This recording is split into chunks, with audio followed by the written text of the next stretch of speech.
दोस्तों, क्या आपको पता है भगवान शिव का जन्म कैसे हुआ था? शिव पुराण में भगवान शिव को शंभु कहा गया है, यानी उनका जन्म अपने आप हुआ है।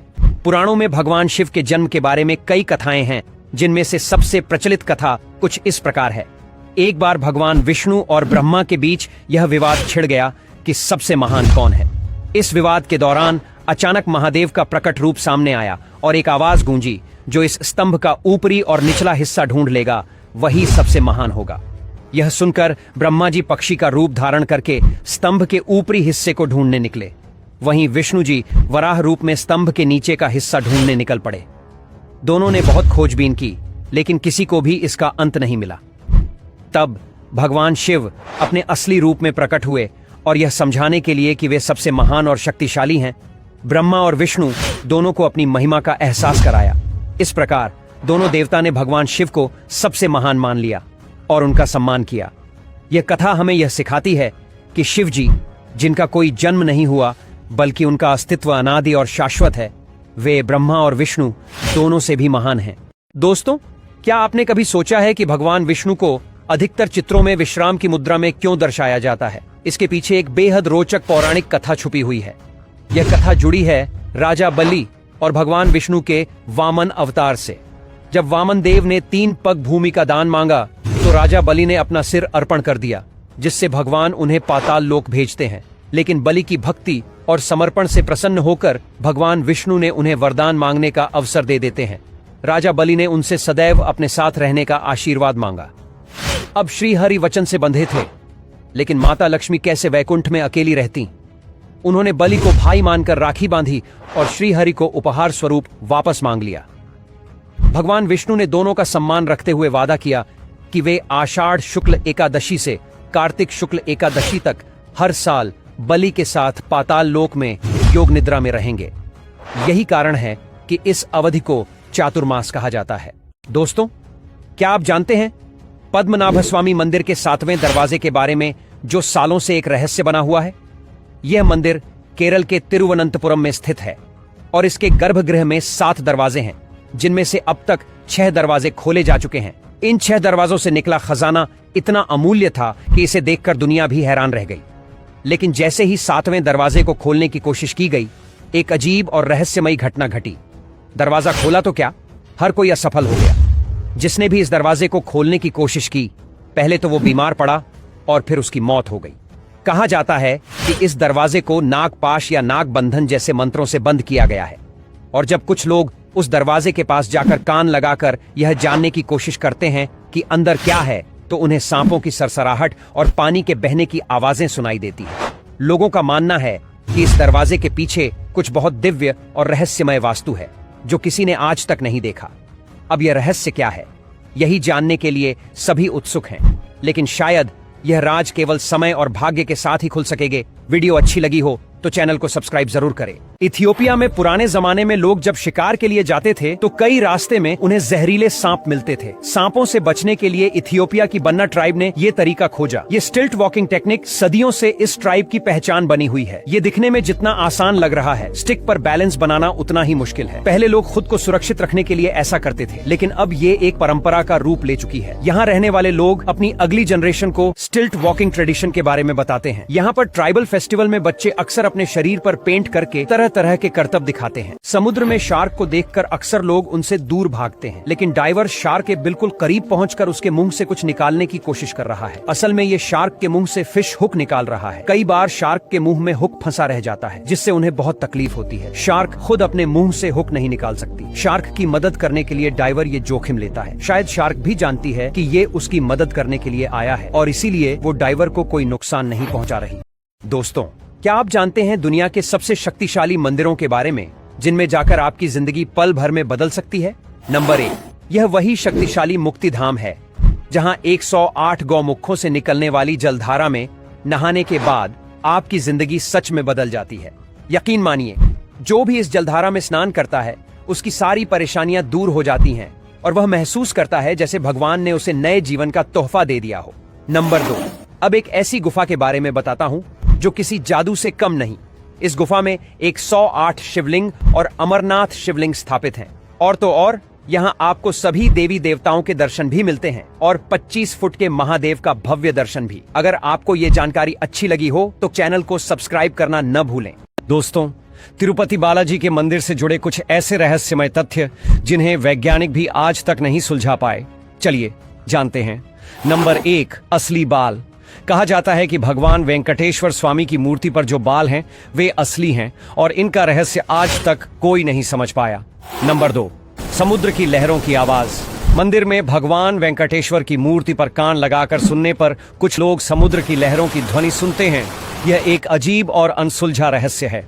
नंबर 3, रहस्यमय ज्योति। यहाँ एक दिया हमेशा जलता रहता है, बिना किसी तेल या घी के, और यह रहस्यमय तरीके से जलता रहता है। नंबर 4, मूर्ति का पसीना। मंदिर के अंदर ठंडी हवा होती है, फिर भी भगवान बालाजी की मूर्ति पर पसीने की बूंदें देखी जाती हैं और उनकी पीठ भी नम रहती है। क्या यह सब चमत्कार नहीं है? अगर आपको यह जानकारी अच्छी लगी हो तो हमारे चैनल को सब्सक्राइब करना न भूलें। अगर आप कहीं फंस जाए और पीने का पानी खत्म हो जाए तो जमीन पर पड़ी कीचड़ और गीली मिट्टी से अपने लिए साफ पानी निकाल सकते हैं। पहले आपको मिट्टी को हाथों से उठाकर एक कपड़े में डालना होगा। उस कपड़े को अच्छे से निचोड़कर मिट्टी से पानी निकाल लें। ये पानी अब भी पीने लायक नहीं है। एक प्लास्टिक बैग और कॉटन की मदद से इसे फिल्टर करें। इसके बाद एक टिश्यू जैसा पेपर लें और उसे पानी में इस तरह से डाल दें। एक तरफ से पानी सोख होगा और दूसरी तरफ से आपको साफ पानी मिलता रहेगा। मुसीबत के समय में ये ट्रिक आपकी प्यास बुझा सकती है। दोस्तों, क्या आपको पता है जगन्नाथ मंदिर से मिले कलयुग की अंत के 4 संकेत? नंबर 1, जगन्नाथ मंदिर में नवकलय की रस्म होती है, जिसमें पुरानी मूर्तियों को बदलकर नई मूर्तियां स्थापित की जाती हैं। लेकिन वर्ष 2015 में इस रस्म के दौरान पुजारियों के बीच झगड़ा हुआ था, जिससे यह रस्म समय पर पूरी नहीं हो पाई। यह घटना कलयुग के अंत का एक बड़ा संकेत मानी जाती है। नंबर 2, उड़ीसा में वर्ष 2019 में एक भयानक तूफान आया था, जिसमें जगन्नाथ मंदिर का पवित्र बरगद का पेड़ टूट गया। यह भी एक संकेत है कि कलयुग का अंत निकट है। नंबर 3, वर्ष 1842 से लेकर अब तक लगभग 15 से 16 बार जगन्नाथपुरी मंदिर के ऊपर से पत्थर गिरने की घटनाएं हो चुकी हैं, जो किसी अनहोनी की ओर इशारा करती हैं। नंबर 4, 19 मार्च 2020 को एकादशी के दिन मंदिर के परिसर में महाद्वीप लगाया गया था। अचानक हवा चलने से ध्वज उड़कर महाद्वीप के पास आ गिरा, जो एक और चमत्कारी घटना मानी जाती है। इन घटनाओं को जोड़कर कुछ लोग इसे कलयुग के समाप्त होने के संकेत मानते हैं। पक्षी आपकी उम्मीद से भी ज्यादा समझदार हो सकते हैं। इस घूंस को देखिए, ये अपने झुंड के साथ उड़ रही थी। मोटर बोट में बैठी महिला ने जैसे ही इसे थोड़ा सा सपोर्ट दिया, ये घूंस तो ऑटो पायलट मोड में आ गई। इसने अपने पंख तो फैला रखे हैं, लेकिन उड़ने की मेहनत इसे नहीं करनी पड़ी। इसे देख इसके साथी मन ही मन जरूर सोच रहे होंगे कि ये तो चीटिंग है, लेकिन इस पक्षी ने आराम करते हुए सफर करने का जो दिमाग लगाया वो वाकई कमाल का है। आजकल हर काम में लेजर टेक्नोलॉजी का इस्तेमाल किया जा रहा है, चाहे बात सर्जरी की हो या फिर स्किन को चमकाने की। अब तो सिक्कों की सफाई भी लेजर की मदद से की जा रही है। इस सिक्के पर अलग अलग एंगल से लेजर डाली जा रही है और धीरे धीरे सिक्का साफ होता दिखाई दे रहा है। लेजर से सिक्के पर लगी धूल, मिट्टी और जंग सब साफ हो रहा है। पुराने एंटीक और कीमती कॉइन्स को चमकाने के लिए लेजर टेक्नोलॉजी का यूज इन दिनों काफी बढ़ गया है। केमिकल या अन्य चीजों से साफ करने पर कॉइन की धातु रिएक्ट कर सकती है। लेजर टेक्नोलॉजी थोड़ी महंगी जरूर है, लेकिन ये पूरी तरह से एनवायरमेंट फ्रेंडली है। आजकल छोटे घरों में कपड़े सुखाने की दिक्कत बहुत बढ़ गई है। ऐसे में 100 साल पुराना ये क्लॉथ ड्रायर बहुत काम आ सकता है। आयरलैंड में इस तरह के क्लॉथ ड्रायर का इस्तेमाल लोग कपड़े सुखाने के लिए किया करते थे। इसकी मदद से बहुत कम जगह में आप अपने सारे कपड़े सुखा सकते हैं। और कपड़े सुखाने के बाद स्टैंड वापस फोल्ड कर दीजिए। दीवार पर लगा ये स्टैंड घर की सुंदरता भी बढ़ाता है। आयरलैंड के ग्लेनव्यू फोक म्यूजियम में आज भी ये क्लॉथ ड्रायर रखा हुआ है। अगर आपको भी कपड़े सुखाने की दिक्कत रहती है तो इस तरह का स्टैंड अपने लिए बनवा सकते हैं। दोस्तों, आज हम आपको जगन्नाथ मंदिर के बारे में कुछ ऐसी बातें बताएंगे जिन्हें सुनकर आपके होश उड़ जाएंगे, इसलिए वीडियो को पहले ही लाइक कर दीजिए। उड़ीसा के पुरी में स्थित जगन्नाथ मंदिर भगवान विष्णु के 8वें अवतार श्री कृष्ण को समर्पित है। इस मंदिर में कुछ ऐसे रहस्य हैं जिन्हें वैज्ञानिक भी समझ नहीं पाते। सबसे हैरान करने वाली बात यह है कि मंदिर के ऊपर स्थापित झंडा हमेशा हवा की विपरीत दिशा में लहराता है। हर दिन शाम को पुजारी इस झंडे को उल्टा चढ़कर बदलते हैं। यह मान्यता है कि अगर यह झंडा एक दिन भी नहीं बदला गया तो मंदिर अगले 18 साल तक बंद हो जाएगा। यह मंदिर दुनिया के सबसे ऊंचे मंदिरों में से एक है, लेकिन इतना ऊंचा होने के बावजूद इस मंदिर की छाया पूरे दिन कहीं भी नहीं बनती। हमारे पूर्वज कितने महान इंजीनियर थे, इसका प्रमाण इस मंदिर का अद्भुत निर्माण है। इस मंदिर के शीर्ष पर स्थित सुदर्शन चक्र को आप पूरे शहर से देख सकते हैं और यह चक्र हमेशा एक ही दिशा में रहता है, चाहे हवा की दिशा कोई भी हो। ये कुछ ऐसे रहस्य हैं जो वैज्ञानिकों के लिए भी चुनौतीपूर्ण हैं, और यही कारण है कि बहुत से वैज्ञानिक इस मंदिर पर रिसर्च करने से डरते हैं। दोस्तों, जगन्नाथपुरी मंदिर से जुड़ी 4 रहस्यमय बातें जिन्हें जानकर वैज्ञानिक भी हैरान रह जाते हैं। चलिए जानते हैं। नंबर 1, विपरीत दिशा में लहराता झंडा। मंदिर के ऊपर स्थित झंडा हमेशा हवा की विपरीत दिशा में लहराता है। अब तक इसका कारण कोई नहीं जान पाया है। यह एक अनसुलझा रहस्य बना हुआ है। नंबर 2, नील चक्र। मंदिर के शिखर पर 8 धातुओं से बना नील चक्र स्थित है। मान्यता है कि यह चक्र हवा में उड़ने वाले विमानों के रास्ते में रुकावट डालता है, जिसके कारण यहां से कोई विमान या पक्षी उड़ नहीं पाते। नंबर 3, सुदर्शन चक्र। मंदिर के शिखर पर स्थित सुदर्शन चक्र ऐसा है कि इसे किसी भी दिशा से देखा जाए, इसका रुख हमेशा आपकी तरफ ही होता है। साथ ही इस चक्र की छाया कभी जमीन पर नहीं पड़ती। नंबर 4, मंदिर का डिजाइन। मंदिर का निर्माण इस तरह से किया गया है कि समुद्र के पास होने के बावजूद मंदिर के भीतर लहरों की आवाज नहीं सुनाई देती, जबकि बाहर यह आवाज स्पष्ट रूप से सुनाई देती है। अगर आपको यह वीडियो दिलचस्प लगा हो तो हमारे चैनल को सब्सक्राइब करें। इस लड़की ने कैसे पानी के अंदर एक एयर रिंग बनाई और अपनी अंगूठी उसके बीच में छोड़ दी। अंगूठी कुछ देर तक रिंग के साथ घूमी और फिर वापस लड़की के पास आ गई। ये कोई जादू या चमत्कार नहीं है, बल्कि फिजिक्स का एक करिश्मा है। इस फिनोमिना को वाटर रिंग अंडर वाटर कहा जाता है और पानी के अंदर बने इस छल्ले को वॉर्टेक्स रिंग कहते हैं। ये रिंग बनाने के लिए लड़की को पानी में हॉरिजॉन्टली लेटना होता है और उंगलियों को होठों पर रखकर हवा बाहर फेंकनी है। जो लोग हुक्का पीते हैं वो जानते हैं कि इस तरह की रिंग्स कैसे बनाई जाती है। भाई, सम्मान करना सीखना है तो जापानियों से सीखो। इन वर्कर्स को एक ट्रक रोड के दूसरी ओर से इस ओर लाना था। इसके लिए इन्हें चंद सेकंड्स के लिए ट्रैफिक रोकना पड़ा। इनके कहने से ट्रैफिक रुक गया, लेकिन बाद में इन्होंने जो जेस्चर दिया वो देखने लायक है। वर्कर्स ने ट्रैफिक रोकने के लिए सिर झुकाकर माफी मांगी और उन्हें आगे जाने की परमिशन दी। इस तरह का सम्मान सिर्फ जापान में ही देखने को मिल सकता है। दोस्तों, क्या आप जानते हैं कि उड़ीसा के जगन्नाथ मंदिर में जो मूर्ति स्थापित है उसमें भगवान श्री कृष्ण का दिल आज भी धड़कता है? यह सच है। हर बार 12 साल में जब भगवान जगन्नाथ जी की मूर्ति को बदला जाता है तो पुरानी मूर्ति का हृदय अंश नई मूर्ति में रखा जाता है। इस समय पुजारी जी की आंखों पर पट्टी बांधी जाती है और दस्ताने पहनाए जाते हैं ताकि यह प्रक्रिया पूरी तरह से गोपनीय और पवित्र रहे। और यहाँ के प्रसाद के बारे में तो क्या कहें। इसे तैयार करने के लिए 7 मिट्टी के बर्तन एक के ऊपर एक रखे जाते हैं और सबसे ऊपर वाले बर्तन में प्रसाद सबसे पहले पकता है। दिलचस्प बात यह है कि यह प्रसाद कभी भी कम नहीं पड़ता और यह रहस्यमय तरीके से हमेशा पर्याप्त रहता है। तो दोस्तों, अगर आप भगवान जगन्नाथ के सच्चे भक्त हैं तो कमेंट में जय जगन्नाथ जरूर लिखें और इस अद्भुत मंदिर के रहस्यों को जानने के लिए हमारे साथ जुड़े रहें। दोस्तों, क्या आप जानते हैं कि चैत्र नवरात्रि क्यों मनाई जाती है? माना जाता है कि जब महिषासुर का आतंक बहुत बढ़ गया था और सभी देवताओं ने उसकी शक्ति से परेशान होकर माता रानी की प्रार्थना की, तब सभी देवताओं की प्रार्थना को सुनकर माता रानी ने चैत्र माह की शुक्ल प्रतिपदा को अपने अंश से 9 रूपों को प्रकट किया। इन 9 रूपों को देवताओं ने अपने अपने शास्त्र और अस्त्र देकर महिषासुर का वध करने के लिए भेजा। कहा जाता है कि इन 9 रूपों का प्रकट होना शुक्ल प्रतिपदा से शुरू होकर नवमी तक चलता था। इसलिए इन 9 दिनों को चैत्र नवरात्रि के रूप में मनाया जाता है।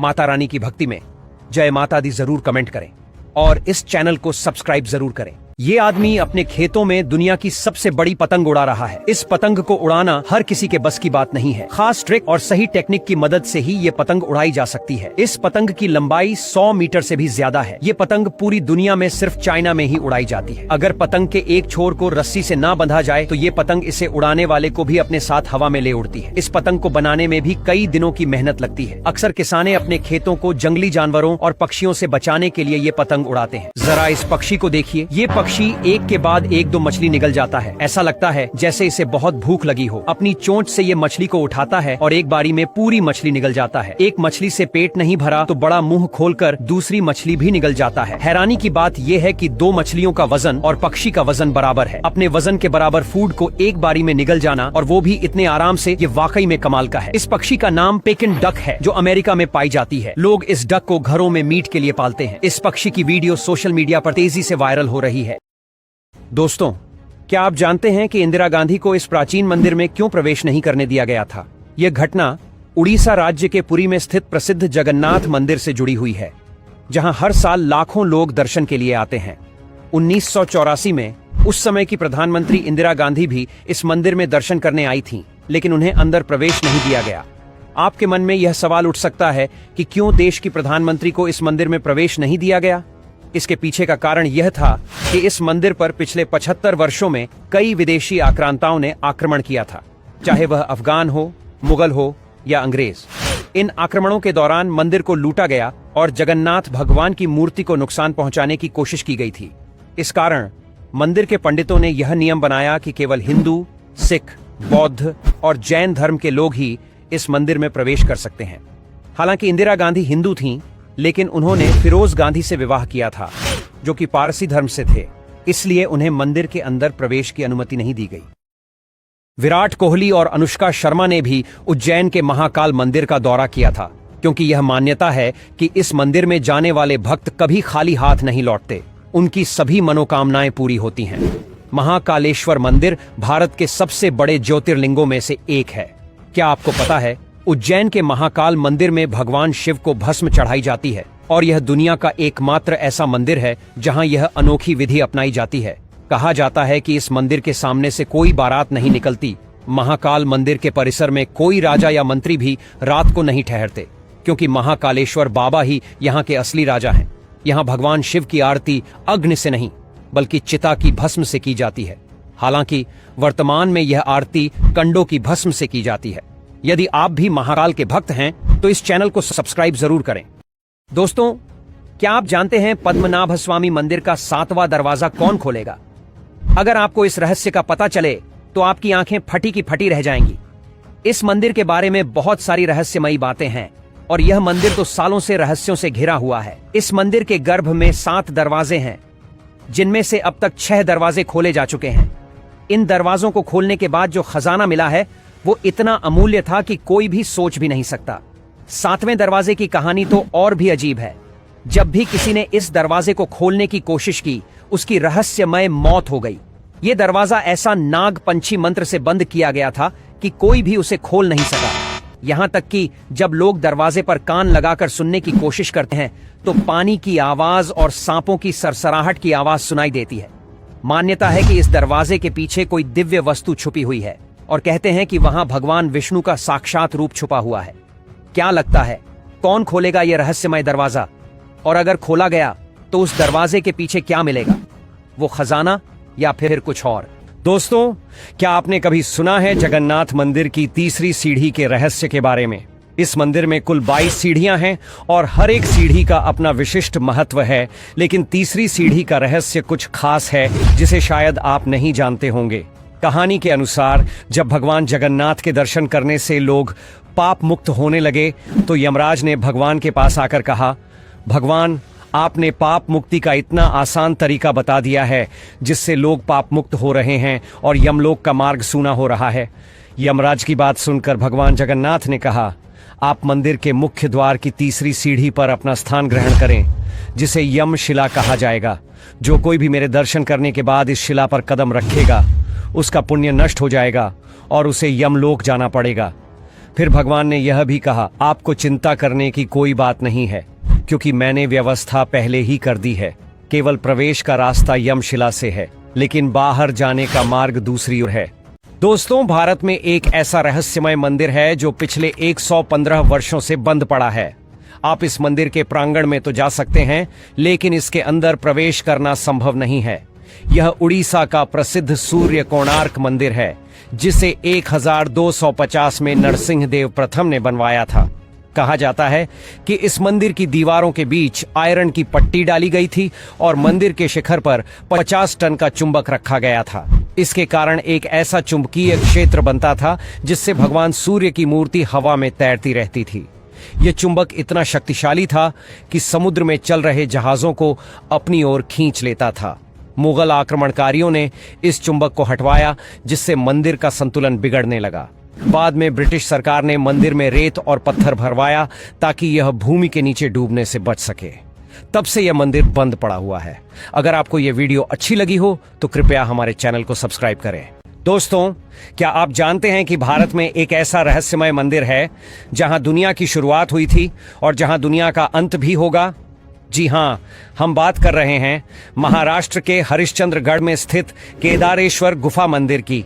यह मंदिर केवल एक पूजा स्थल नहीं बल्कि एक गुफा भी है जो अनगिनत रहस्यों को समेटे हुए है। यहाँ एक विशाल शिवलिंग स्थित है जो हमेशा बर्फीले पानी में डूबा रहता है, लेकिन असली रहस्य यह है कि इस शिवलिंग को 4 खंभों ने थामा हुआ था और आज केवल एक खंभा ही बाकी बचा है। कहा जाता है कि जैसे ही चौथा खंभा टूटेगा, धरती पर प्रलय का आरंभ होगा। इतने वर्षों से कोई भी इस खंभे को हिला नहीं सका। क्या यह महज एक संयोग है या किसी अदृश्य शक्ति का संकेत? गुफा के अंदर का पानी इतना ठंडा होता है कि ऐसा महसूस होता है जैसे यह हिमालय की बर्फ हो। यदि आपको यह वीडियो रोचक लगा हो तो हमारे चैनल को सब्सक्राइब जरूर करें। दोस्तों, केदारनाथ मंदिर के बारे में यह रहस्य जानकर आपका दिल दहल जाएगा। आइए जानते हैं इसके बारे में। नंबर 1, केदारनाथ मंदिर से लगभग 500 मीटर की दूरी पर एक रहस्यमय कुंड स्थित है जिसका नाम रेतस कुंड है। जब आप इस कुंड के पास जाकर ओम नमः शिवाय का जाप करते हैं तो कुंड में अचानक बुलबुले उठने लगते हैं। इसका कारण आज तक वैज्ञानिक भी नहीं समझ पाए हैं। यह एक अद्भुत घटना है जिसे कई लोग एक दिव्य चमत्कार मानते हैं। नंबर 2, 2013 में आई भयंकर बाढ़ ने उत्तराखंड घाटी को पूरी तरह से तबाह कर दिया था। हालांकि इस प्रलय के बावजूद केदारनाथ मंदिर को कोई नुकसान नहीं हुआ। और अगर आपको यकीन नहीं हो तो यह जानकर हैरानी होगी कि केदारनाथ मंदिर के पीछे एक विशाल पत्थर है जिसे भीमशिला कहा जाता है। यह पत्थर बाढ़ के दौरान मंदिर को सुरक्षित रखने का कारण माना जाता है। अगर आपको यह वीडियो रोचक लगा हो तो कृपया हमें अपनी राय दें और वीडियो को शेयर करें।